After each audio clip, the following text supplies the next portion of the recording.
नमस्ते, जय हिंद। मैं हूं आपका दोस्त दीप्ति और आप देख रहे हैं मेरा चैनल इग्नाइट। मैं आपके लिए लेके आ रहा हूं आपका favourite videos based on trending topics. दोस्तों, मेरा ऑब्जेक्टिव है एक रिसेंट टॉपिक के ऊपर प्रॉपर रिसर्च और एनालिसिस के साथ कुछ इन्फॉर्मेशन मैं आपके साथ शेयर कर सकूं। इसीलिए मुझे थोड़ा सा वक्त लग रहा है। तो चलिए शुरू करते हैं आज का वीडियो।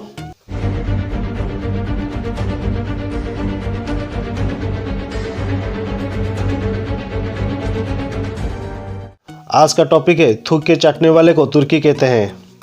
हिंदी में एक फेमस कहावत है, गीदड़ की जब मौत आती है तब वो शहर की तरफ भागता है। तुर्की के प्रेसिडेंट एर्दोगन इसका बेस्ट एग्जाम्पल है। एक देश की लीडरशिप जब बहुत ही खराब हो, एक डेमोक्रेटिकली इलेक्टेड प्रेसिडेंट जब तानाशाह बन गया हो, तब वो देश कैसे बर्बाद हो जाता है। तुर्की और एर्दोगन उसका बेस्ट एग्जाम्पल है। तुर्की के प्रेसिडेंट एर्दोगन अब तानाशाह जैसे बिहेव करने के साथ साथ अपने इकोनॉमी को बर्बाद कर रहे हैं और इंटरनेशनल रिलेशन को तोड़ रहे हैं। इतना घटिया और डेंजरस डिप्लोमेसी मैं मेरी ज़िंदगी में नहीं देखा। आज से 2-3 साल पहले जब $1 के अगेंस्ट में 3 तुर्किश लीरा मिलते थे, आज $1 के अगेंस्ट में तकरीबन 10 तुर्किश लीरा मिल रहे हैं। मतलब तुर्की के इकोनॉमी और फाइनेंशियल स्टेटस नीचे गिर रहे हैं। इन सब का जिम्मेदार सिर्फ एक ही इंसान है, वो है तुर्किश प्रेसिडेंट एर्दोगन।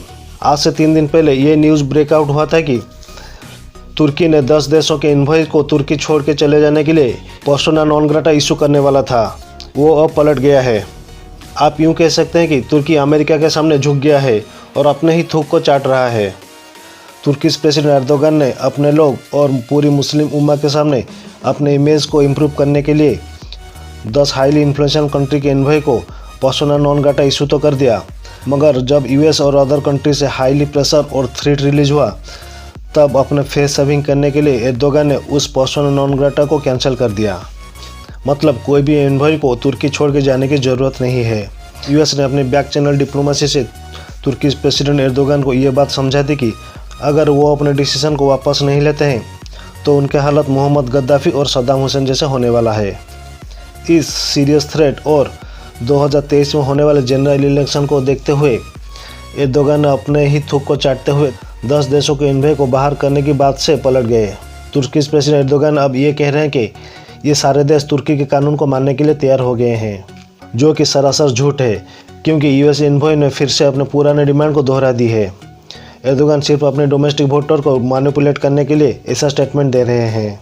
तुर्की जब एफएटीएफ ग्रे लिस्ट में शामिल हो गया, तब तुर्की प्रेसिडेंट एर्दोगन बहुत ही बौखला गए हैं। इसीलिए एर्दोगन ने दूसरी रीजन दिखाते हुए तुर्की में रहने वाले 10 देशों के एम्प्लॉय को तुर्की छोड़ने के लिए पर्सोना नॉन ग्राटा इशू किया था। ये पर्सोना नॉन ग्राटा एक देश छोड़ने का अल्टीमेटम है। तुर्की ने जिस 10 देशों को पर्सोना नॉन ग्राटा इशू किया था, उन देशों के नाम है US, France, Germany, Finland, Canada, Denmark, the Netherland, New Zealand, Norway and Sweden. साल 2016 में तुर्की आर्मी के कुछ कमांडोज और सोल्जर्स ने ये नोटिस किया कि एर्दोगन तुर्की को रेडिकलिज्म और फंडामेंटलिज्म की ओर ले जा रहे हैं। तब वो सोल्जर ने कू यानी कि तख्ता पलट करने की कोशिश की। वो सोल्जर्स एक पीस एट होम काउंसिल नाम का एक सीक्रेट ऑर्गेनाइजेशन के मेंबर थे। वो सीक्रेट ऑर्गेनाइजेशन ये इंश्योर करता था कि तुर्की एक सेक्युलर मुल्क रहे, तुर्की में फंडामेंटलिज्म और रेडिकलिज्म ग्रो ना कर पाए। क्योंकि एर्दोगन का पकड़ सेना में बहुत स्ट्रॉन्ग था, इसीलिए तख्ता पलट नहीं हो पाया। इस तख्ता पलट की कोशिश को एर्दोगन ने अपने जनरल इलेक्शन में बहुत यूज़ किया। एर्दोगन ने ये कहा कि ये वेस्टर्न पावर्स मिलकर एर्दोगन को तुर्की के प्रेसिडेंट नहीं देखना चाहते हैं।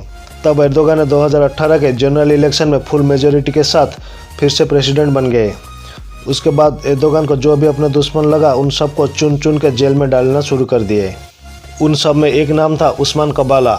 उस्मान कबाला तुर्की के एक बहुत ही रिनाउंड फैमिली को बिलोंग्स करते थे। अनऑफिशियली उनके ऊपर ये चार्जेस लगाया कि जो तख्ता पलट की कोशिश थी, उसमें उस्मान कबाला ने उन सोल्जर्स को फाइनेंस की थी। मगर ऑफिशियली उनके ऊपर आज तक कोई भी चार्जेस नहीं लगा है और उनका आज तक ट्रायल भी शुरू नहीं हुआ है। पिछले 4.5 साल से वो जेल में बंद है। इस बात को लेकर यूएस, कनाडा, फ्रांस समेत 10 देशों के एनवॉय ने जब ये डिमांड रख दी कि आइदर उस्मान कबाला की ट्रायल शुरू करे या फिर उनको जेल से रिहा करे, तब एर्दोगन उन 10 देशों के एनवॉय के ऊपर पर्सोना नॉन ग्राटा इशू कर दिया। ये एक्शन एक डिप्लोमेटिक सुसाइड था। तुर्की खुद को इतना बड़ा तोप क्यों समझ रहा है, उसका बैकग्राउंड जानना भी बहुत ज़रूरी है। जैसे कि सबको पता है, रसिया एक कम्युनिस्ट कंट्री है। उसका इंटेंशन ये रहता है कि वो यूरोप के छोटे छोटे देश को कब्जा करके फिर से यूएसएसआर बिल्ड कर सके। रशिया को काउंटर करने के लिए यूरोपियन यूनियन और यूएस ने मिलकर 1949 में नाटो बनाया था।